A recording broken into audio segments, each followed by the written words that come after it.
اكيد دزتي في اللابوراتوار وشتي الاختبار ديال الكومبرسيون ديال الضغط على السيلندر الاسطوانه، ولكن اليوم غادي نهضروا على المكعب.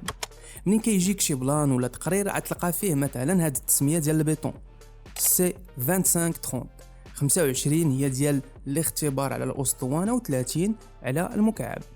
المكعب ديال البيطون كيكون في كل بعد ديالو 150 ملم، كيتمولا كيتفيبرا باش يخرج منه الهواء، وكنخليوه يتصلب في 28 يوم قبل ما نديروا ليه التيست.